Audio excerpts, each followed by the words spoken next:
Pernah nggak sih Anda bertanya-tanya, kenapa ide yang paling brilian sekalipun kadang kalah dalam rapat? Atau kenapa ya ada orang yang kayaknya lebih gampang dipercaya gitu aja? Nah, jawabannya itu ada di sesuatu yang kita semua punya, cerita. Di sini, kita bakal kupas tuntas gimana narasi profesional Anda itu bukan cuma sekedar CV, tapi justru jadi modal paling berharga yang bisa Anda nyalakan. Yuk, kita mulai dengan sedikit refleksi. Seperti yang dibilang di sini, karir kita itu kan sebenarnya kumpulan dari banyak banget cerita. Ada cerita tentang proyek yang berhasil, yang gagal, cerita inovasi, dan pastinya cerita tentang diri kita sendiri. Anda itu bukan cuma aktor di dalamnya loh, Anda juga pembacanya. Oke, kita masuk bagian pertama, perjalanan Anda. Anggap aja ini kayak checkpoint. Sebelum kita lanjut, penting banget buat kita paham kita lagi ada di mana sekarang. Karena peneguhan identitas profesional kita itu, mulai dari sini. Nah, kutipan ini nih yang mengubah perspektifnya. Fokusnya langsung geser. Kita udah nggak lagi belajar soal gimana caranya bercerita. Pertanyaan yang jauh lebih dalam adalah, di saat semua cerita ini berputar di sekitar kita, di rapat, di email, di mana-mana, posisi kita tuh di mana sih? Peran kita sebenarnya apa sih? Dan ini nih yang membawa kita ke intinya, saklar kesadaran.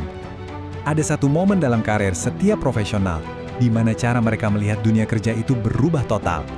Kita sebut ini narrative activated. Momen aha gitu. Waktu Anda sadar betapa kuatnya cerita yang selama ini ada di sekitar Anda.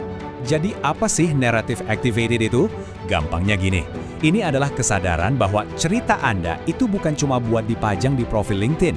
Anggap aja ini kayak modal di bank, aset profesional yang bisa Anda pakai, investasikan, dan kembangkan di setiap interaksi. Biar lebih jelas ya, ini tuh bukan ujian atau sesi renungan yang lama. Ini tuh kayak ada yang klik tiba-tiba di kepala Anda.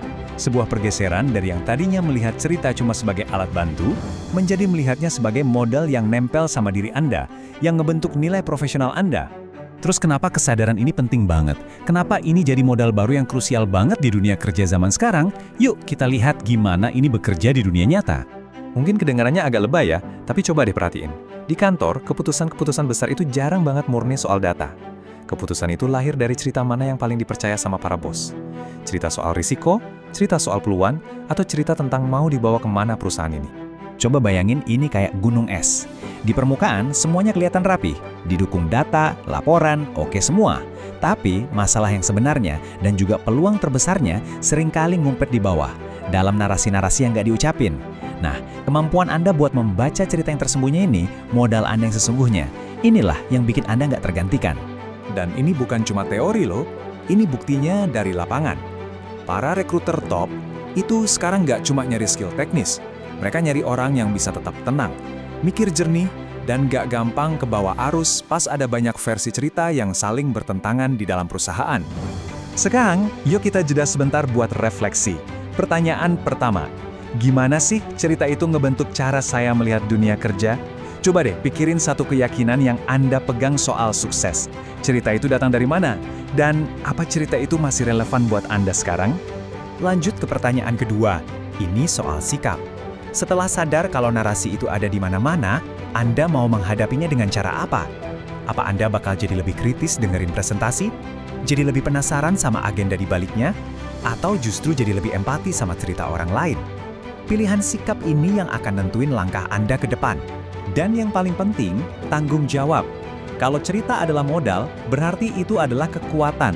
Dan kekuatan itu menuntut pengelolaan yang sadar dan etis. Gimana Anda akan menggunakan cerita Anda dengan jujur dan bertanggung jawab? Ini pertanyaan yang bakal nemenin Anda sepanjang karir. Oke, setelah kita melewati fase refleksi diri tadi, kita sampai di langkah selanjutnya. Sekarang waktunya kita mengunci kesadaran yang baru aja kita bangun ini dan siap-siap buat tantangan berikutnya. Ini dia poin kuncinya. Kekuatan sejati itu bukan soal jadi pencerita yang paling heboh atau paling keras suaranya. Kekuatan sejati itu justru ada di kepekaan Anda. Kemampuan Anda untuk sadar kapan sebuah cerita sedang bekerja membentuk opini, keputusan, dan realitas di sekitar Anda. Inilah perubahan permanennya setelah kesadaran Anda aktif. Anda beralih dari yang tadinya cuma mendengar kata-kata menjadi membaca makna dan konteks di baliknya. Anda nggak lagi cuma nerima informasi mentah-mentah. Anda mulai bertanya, cerita apa ya yang sebenarnya lagi coba dijual di sini? Maka dengan ini, quest pertama kita resmi selesai. Kesadaran naratif Anda sudah teraktivasi. Ini bukan hal sepele loh, ini adalah fondasi baru untuk pertumbuhan profesional Anda ke depannya. Selamat ya! Nah, dengan kesadaran yang baru aktif ini, kita siap buat tantangan selanjutnya.